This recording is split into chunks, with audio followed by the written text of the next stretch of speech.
Здравейте всички! Събрахме доста въпроси от вас, затова днес поканихме доктор акушер-гинеколог Юлия Ступина, за да отговори на тях. Запознайте се! Здравейте на всички! Един от най-популярните въпроси: ще мога ли да имам деца след лазерна епилация? Какво да правя, като ще забременея след курса? Да, това е един много добър въпрос, който и на мен често ми го задават в кабинета. За да се отговори разбираемо на зрителя, първо трябва да споменем какво е лазерна епилация.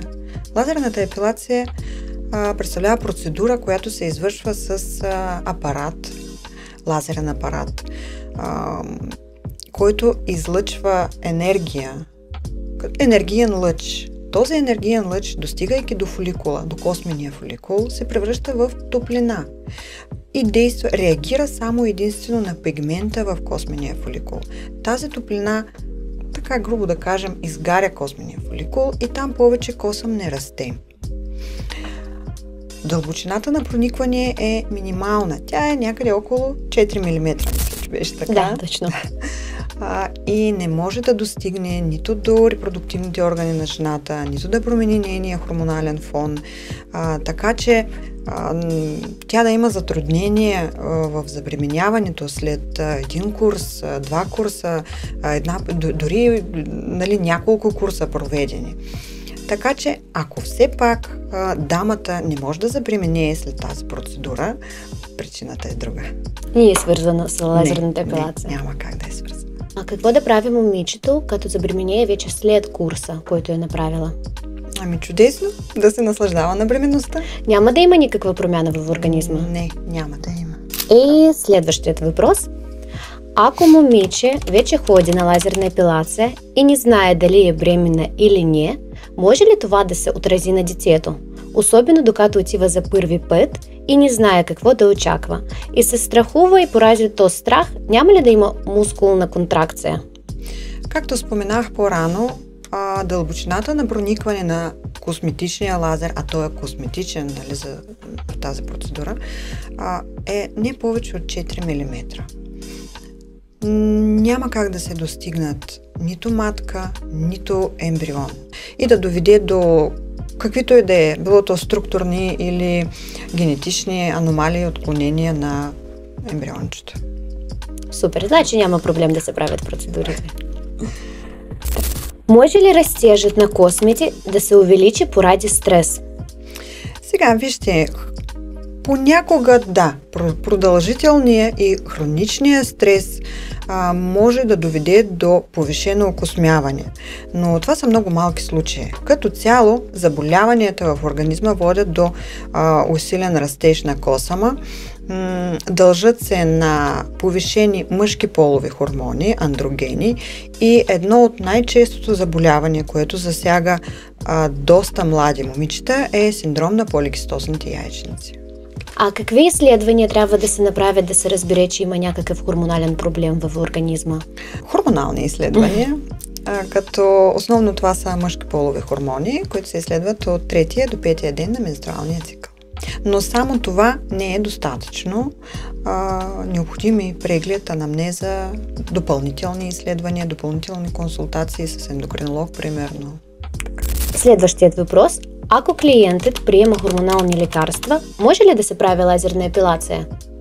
Сега, като цяло, приема на контрацептиви не е противопоказан за тази процедура, но дамата трябва да бъде информирана, че контрацептива променя фазата на растежа на косъма и ще се наложи повече брой процедури. Противопоказана е при прием на антибиотици, тетрациклини. Това да. Причинява ли лазерната епилация рак? В световен мащаб не е доказано, че лазерната епилация причинява рак на кожата или какъвто и да е рак, защото тук не става въпрос за ултравиолетови лъчи, за рентгенови лъчи. Това е топлина, енергия. Тя действа само единствено на пигмента в косъма, не засяга околната тъкан и не прониква в дълбочина. Както споменахме по-рано, това е топлина, енергия, която действа само на косама, на пигмента в косама. Тя не засяга околната тъкан, не променя хормоналния фон, не променя генетичния фон на човека. Така че не може да доведе до раково заболяване. А защо не може да се прави процедурата, когато човека вече има онкологично заболяване? Онкоболният човек, той е променен. Той е променен психически. Той е малко скептично настроен към каквато и да е процедура. От към самата процедура, особено ако става въпрос за някой хормон продуциращ тумор, те променят фазата на растежа на косама. Химиотерапията променя чувствителността на кожата. Може да има изгаряне, макар че колкото и да е атравматична процедурата, все пак при тези хора това може да се случи. И не се препоръчва провеждане на тази манипулация при заболяване. Нали? Съветваме и онколозите съветват да се отложи за след оздравяване. Може ли фазата на цикъла да повлияе на остротата на усещането? Да, разбира се. Много че са чувствителни дните преди менструация и това е примерно седмица. Тогава жената е по-лабилна, по-чувствителна към болка. Това е фазата на прогестерона, да кажем така. И няма да е приятна, ще се усеща повече болката, която все пак я има по време на лазерна епилация. Съветваме този период да остане без каквито и да е процедури. По-добре да се направи вече след цикъла, така? Да. Първите 10 дни след менструация са най-подходящи по принцип за каквото и да е. Жената е щастлива, всичко е прекрасно, настроение. По-приятно ще бъде. И още един въпрос. Ако цикълът ми е много болезнен, какво да правя? Този въпрос тревожи доста много момичета. Да, така е. Най-доброто, каквото може да направите, е да посетите гинеколог. Иначе дисменореята засяга огромно количество млади момичета и по принцип във всяка една възраст. Важно е да се отдиференцира дали става въпрос за първична дисменорея или вторична.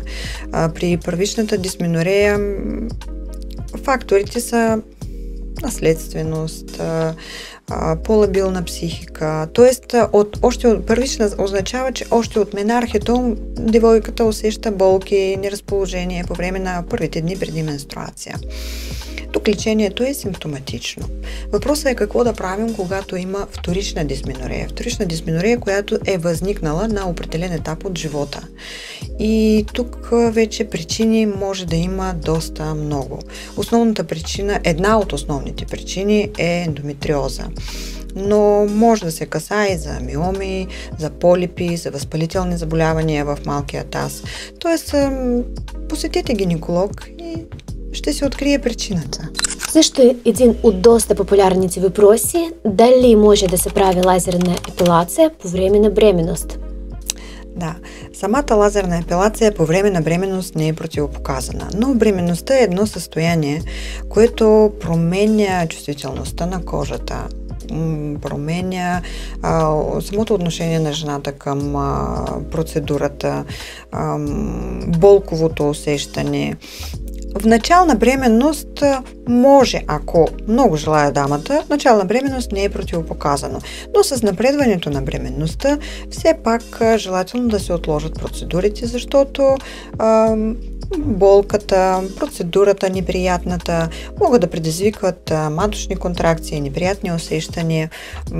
Плюс самата бременност променя, отново таки да споменем, фазата на растежа на косама, ще се наложат повече брой процедури и да се отложи. По принцип е свързано само с това, че момичето става по-чувствително, така? Да, в повечето случаи да. И може би е дошъл ред аз да задам въпрос. Много често моите пациентки споделят, че процедурата е супер болезнена. Какво ще кажете вие по този повод? Може ли да се елиминира тази болка или да се намали или въобще да я няма, което е супер? По принцип, в нашето студио работим доста индивидуално с всеки клиент. Затова ще ви кажа, че ние работим на модерен лазер от 24-та година, той със специална охладителна система. Затова по време на процедурата усеща се само леко боцкане или топлина. Благодарим на доктор Юлия Ступина, че беше днес нашият гост. Надяваме се да сте получили доста подходяща информация. Ако ви останаха още някакви въпроси, задължително пишете на нашата Инстаграм страница. Благодаря.